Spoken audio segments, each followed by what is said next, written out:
explodiu em São Paulo. Lucas Padula traz os detalhes, que a imagem é impressionante.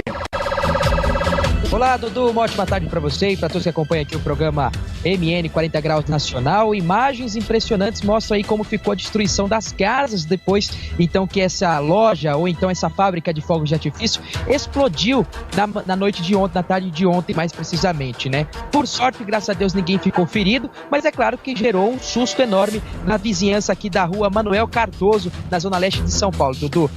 Ainda não há informações sobre o que causou essa explosão aí, que destruiu dezenas de casas aí e, é claro, deixou os moradores sem moradia, Dudu. Obrigado, Lucas. Atenção, você que está chegando agora, imagens aqui